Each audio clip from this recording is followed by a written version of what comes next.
Report cards continue with a look back on Jarred Kelenic's season, and we also have a Gold Glove nomination and a couple of snubs to talk about on today's episode of the Locked On Mariners podcast. Colby, hit it. You are Locked On Mariners, your daily Seattle Mariners podcast, part of the Locked On Podcast Network, your team every day.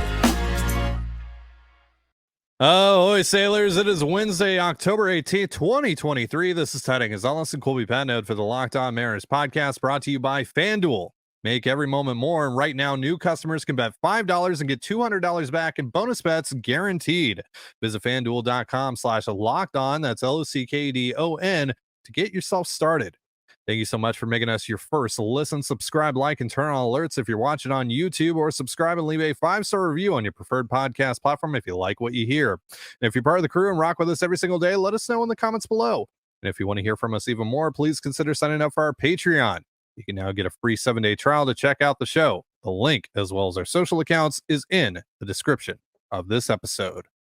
On the show today, we're handing out a 2023 report card to Jarred Kelenic, and we'll be talking about the Mariners' lone Gold Glove nomination and a couple of questionable snubs. And be sure to stick around to find out how you can win some sweet autographed Mariners cards from Colby's collection a little later on in the show. But right now, we're going to talk about Jarred Kelenic. It was a weird year for Kelenic. He started off incredibly hot. He was arguably the Mariners' best hitter in the month of April, then started to fall off a little bit, and then obviously had the self-inflicted injury that put him out for a little while. Colby, when you look back on Kelenic's year as a whole, what grade would you give him? It's a little bit of an incomplete because he missed, a third of the season with a self-inflicted injury. So not quite sure how to grade that part of it. But I think, considering where he was in his major league career up to this point, I don't know, like a B, I think maybe B minus. I feel like that's a good spot. Yeah, because he was a 2-win player, which is an everyday big leaguer. He did have a WRC plus of over 100. Pretty solid defender. Showed the power, stole some bags. Like he was a good player, and he also showed that he may not need to be platooned.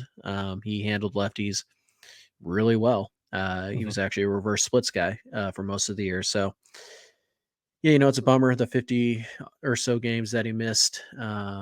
Obviously, it hurt Seattle, but it also hurt his development, and it kind of leaves a question mark where it's like, is because it wasn't like he was a steady 110 WRC plus guy all year. He was amazing in April. He was in May. He was really bad in June, and then just when it looked like he was starting to come out of it a little bit in July, his season gets interrupted, and it's tough to really judge his September because it's such a small sample size, and it came after a long layoff. So it's really tough to know how the team should view Jarred Kelenic entering this off season. But overall, I think when you look at, you kind of try and factor in everything here, I think B minus or B is probably where you land. It was a good year. It was definitely a step forward for him. It's just a little incomplete, and I feel like we were robbed of the opportunity to maybe even give him an A because if he had started to figure out like it looked like he did before the injury, he might have been a 115, 120 WRC plus guy, and he probably was a 3-win player. And at that stage, that's an A for a 23-year-old or however old Kelenic is now. I think he's 23. So, 24 now. 24 now. So, yeah, I'll go. I guess I'll go B minus just because of the injury. But I mean, I think he's in that B range somewhere. Yeah, B minus B. That's pretty much where I'm at as well. He ended up slashing 253, 327, 419 on the year. That's a 108 WRC plus, 1.3 F4, 11 home runs, 49 RBI, 13 stolen bases. He did strike out 31.7% of the time, walked 9.9% of the time. The month of April doing a lot of heavy lifting there, right? He slashed 308, 366, 615 with a 169 nice WRC plus in the month of April. And then from that point forward, he ended up slashing 235, 314, 356. That's a 88 WRC plus. So when you factor that, or when you pair that with the self-inflicted injury, it's hard to know really how to feel about Jarred right now, because again, like you said, it's incomplete. You have the red hot April, and that's kind of skewing the numbers in a lot of ways there, and then the rest of the year is kind of just below average to average offensively, with good defense, obviously in a corner outfield spot. I think at the very least he showed the proof of concept that not all hope is lost here. That maybe, yeah, he's not a star like we thought maybe he could become when he was, one of the best prospects in baseball, but he's got the ability to be an everyday player at the major league level. So, for as far as like 2024 and what that says for 2024, I think you feel at least semi-confident just rolling with him as one of your starting 3 outfielders. I mean, you leave yourself open to other possibilities, of course, Right. but if you go into 2024 and he's just your starting, left fielder or right fielder or whatever, I think you feel pretty good about that. Like, you don't feel terrible about it. No, I mean, so long as he is definitively your third best outfielder, Right. He honestly he'd probably be fourth, and it's just like, well, we have the DH spot, so we can rotate the outfield through that. But yeah, I don't want to be in a scenario where it's like, well, you have Julio, and then you have Jarred, and then you have, this third guy, this veteran, and Robbie Grossman or whatever. It's like, no, that's not going to work, right? You have to have something there. But if he's your third outfielder or your fourth outfielder or whatever, and he's DHing and playing around the outfield 4 or 5 times a week, yeah, I think you feel fine about that. Because you saw it in April, like the ability to carry an offense for a month is there.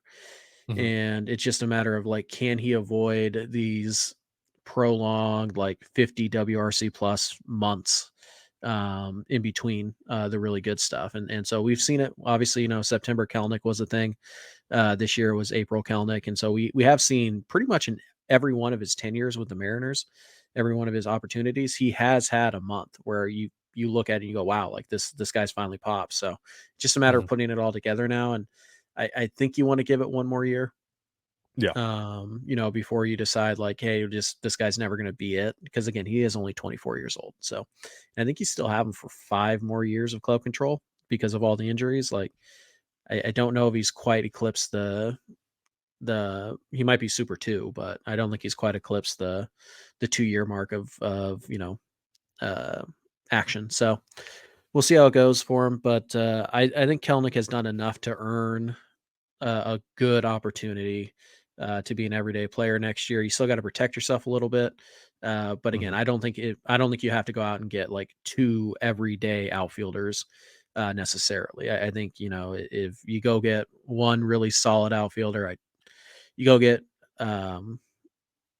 what's the guy coming over from the KBO? Young Huli. Yeah, you go get him. And then Kelenic is like your third, and then you go get like, I don't know, Adam Duvall, or maybe you go get Lourdes Gurriel or whatever. And it's like, yeah, Gurriel's kind of the DH type, like something like that. Then yeah, Kelenic can absolutely get 500 plate appearances or as many as he earns in early in the season, and you feel fine about it. So I think it was a step forward for Jarred. Still some work to do, but again, just 24 years old. Quite a mixed bag overall in 2023 for Kelenic, which, it begets a lot of questions still. But hopefully he's able to stay healthy this upcoming season, and we get a better look at, who he is and what he can be.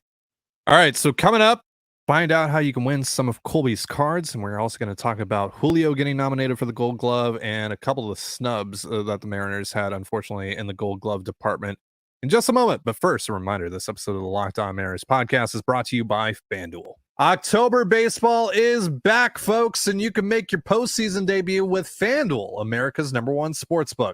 Join FanDuel today, and you'll get started with $200 in bonus bets guaranteed when you place your first $5 bet. Just visit FanDuel.com/lockedon, that's LOCKDON, to create your new account, and you can get in on the action from the first pitch until the final out. Bet on everything from strikeouts to home runs to who will win the game. And if you don't want to wait the whole game to get a win, predict what will happen in the next at bat with quick bets. So head on over to FanDuel.com/lockedon right now. Step up to the plate this postseason with $200 in bonus bets guaranteed. Make every moment more with FanDuel, official sports betting partner of Major League Baseball.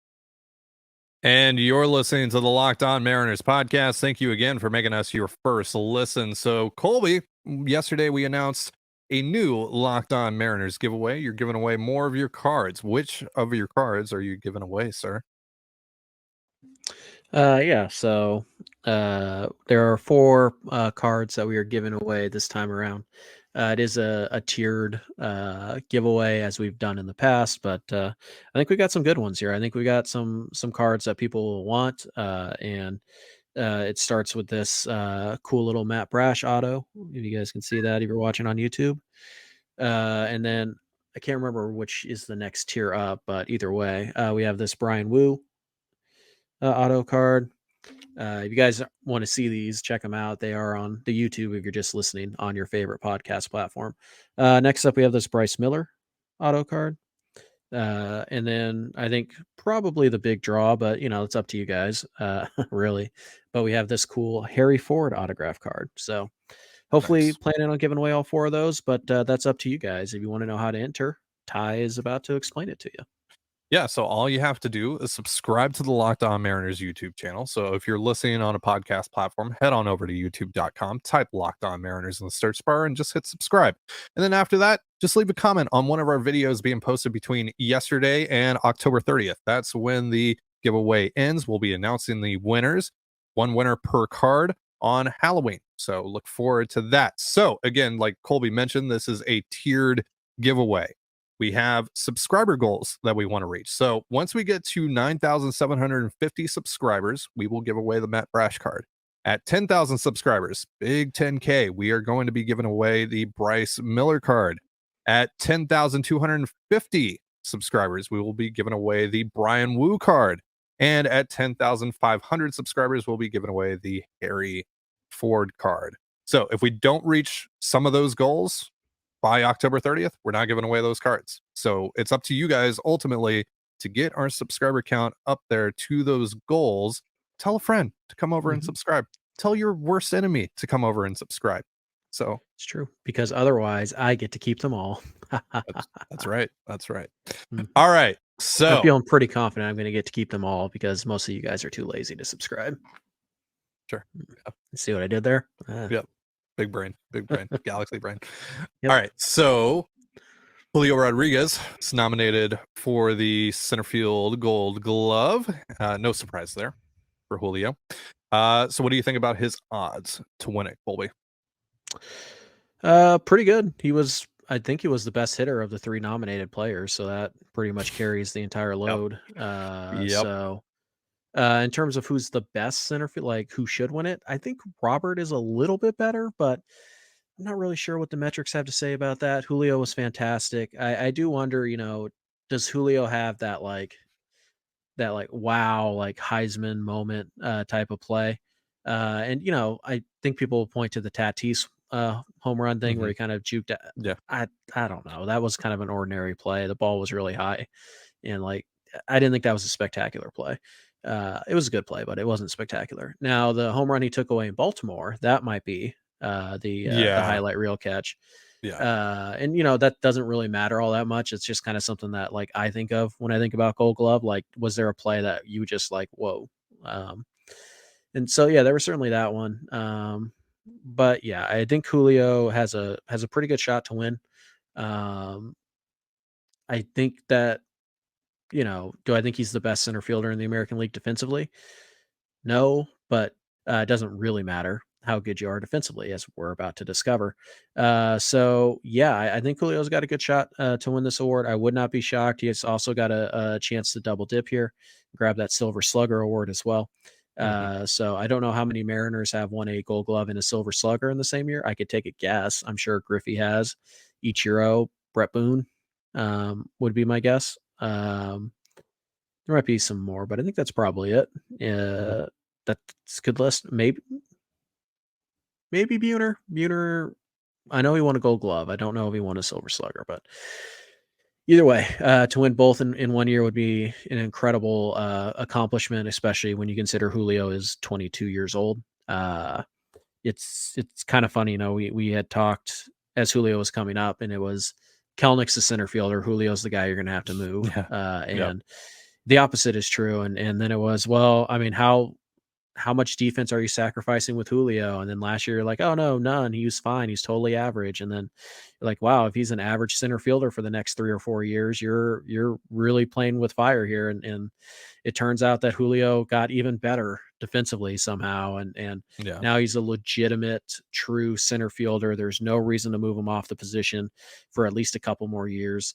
And that it's kind of fitting with Julio, because you remember when he was like a top prospect, people are like, oh yeah, it's 50 grade speed. And Yeah. Julio took that personally.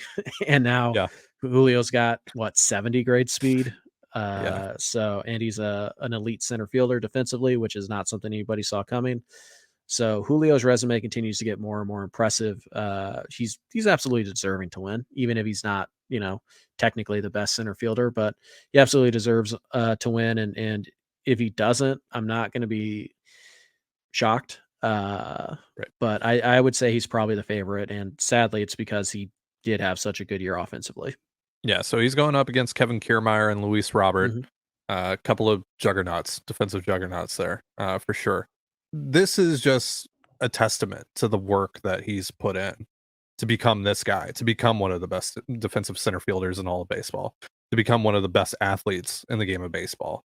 Like, this itself is an amazing accomplishment in its own right. So yeah, hope he wins, but this is a massive W for him in general as well. So we're going to be talking about a couple of the guys that probably should have been nominated for the Gold Glove for the Mariners, but weren't, in just a moment. But first, a reminder, this episode of the Locked On Mariners podcast is brought to you by Bird Dogs. There is nothing in this world that's more comfortable than a pair of shorts from Bird Dogs. Coming in a variety of colors with breathable, stretchy fabric and built-in underwear, Bird Dog shorts are perfect for going to the movies, hiking your favorite trail, just chilling on the couch watching football. In fact, they're perfect for recording a podcast in. Trust me, I would know.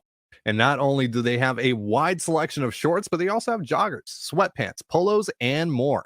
It's time to look good, feel good, and play good. Go to birddogs.com/lockedonmlb or enter the promo code LockedOnMLB for a free Bird Dogs water bottle with your order.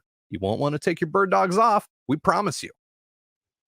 And you're listening to the Locked On Mariners podcast. Thank you again for making us your first listen. So Julio was, of course, nominated for the American League Center Fielder Gold Glove, but we were expecting to talk about a couple of other names today, or at least one name today on this show. And unfortunately, we're going to be talking about them, but not because they were nominated, unfortunately, because they were snubbed.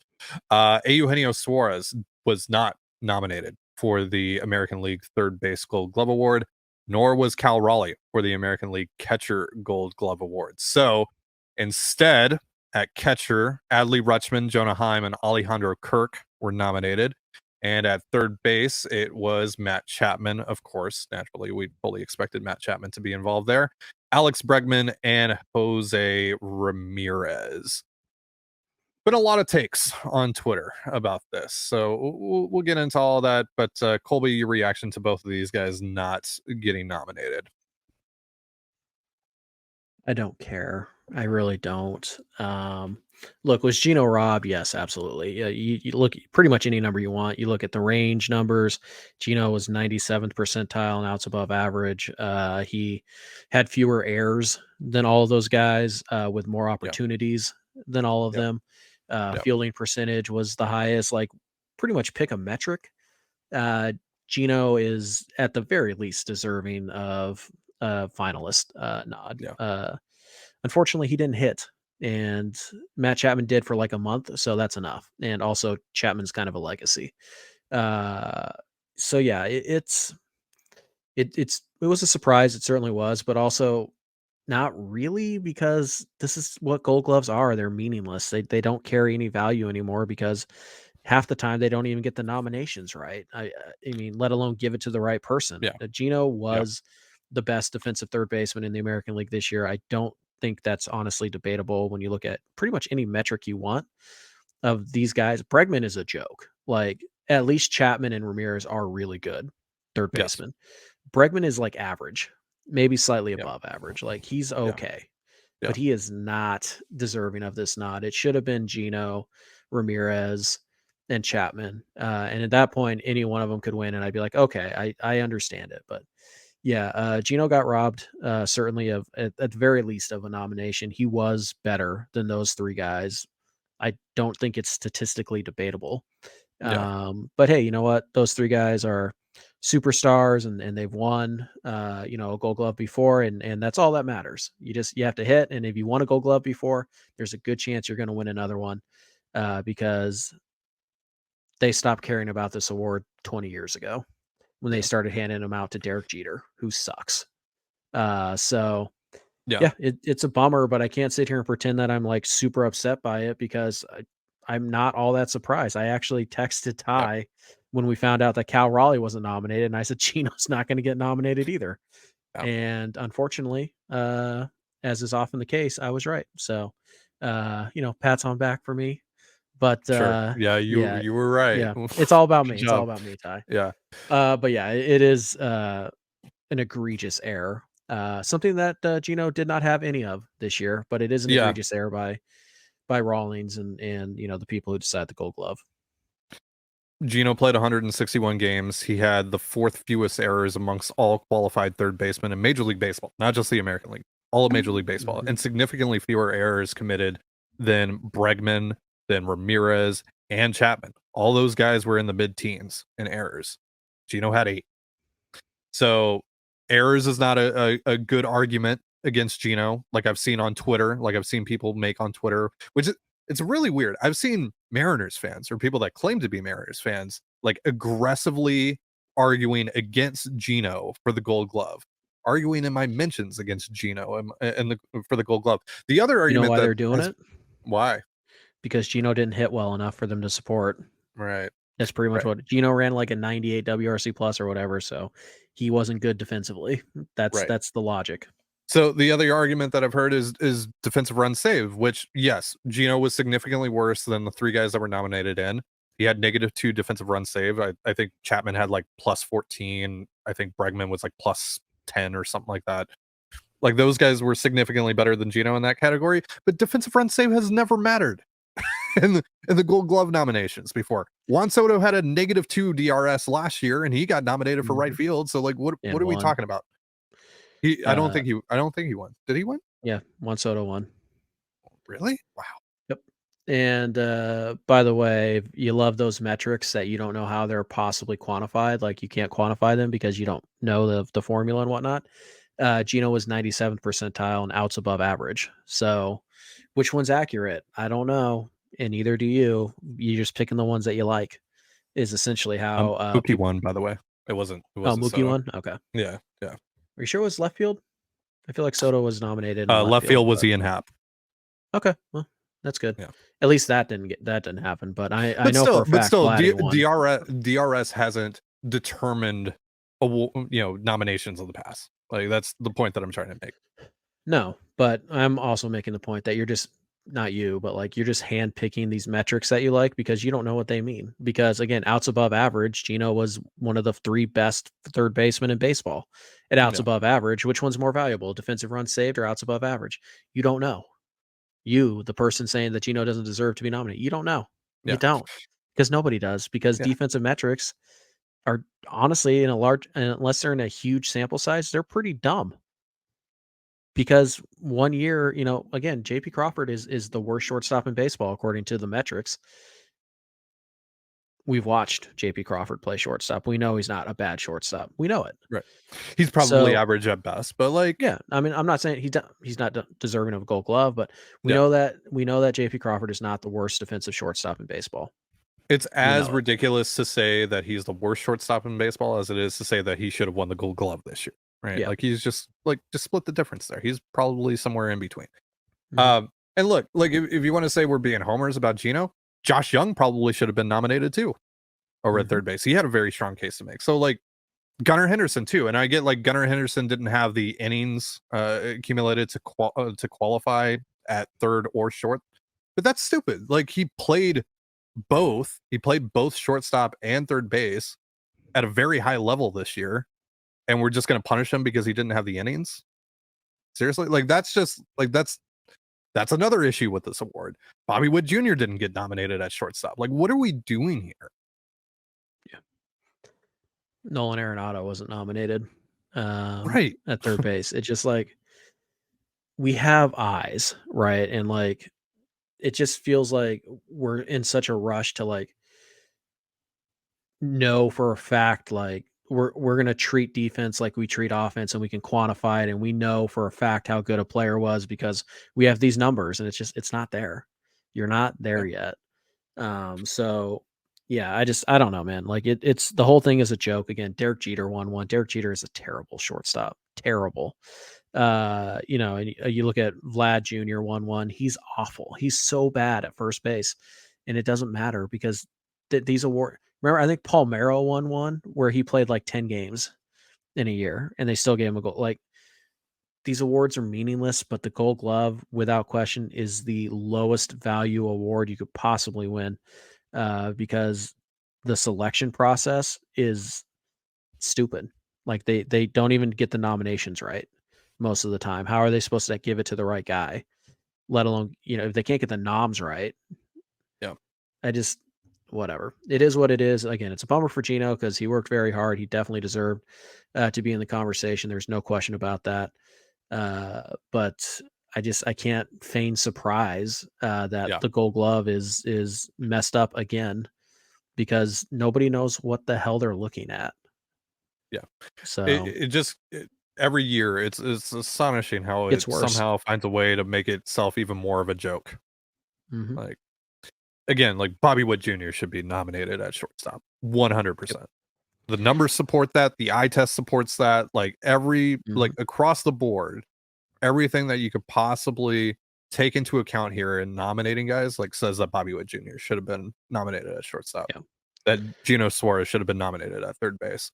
Like, yeah. So it's frustrating because like I'm frustrated for Gino. I'm not frustrated as a Mariners fan. I couldn't care less, to be quite honest with you. But for the player themselves, like it does matter. It does matter to those guys. And it obviously it helps with like things like contract negotiations down the line and stuff like that.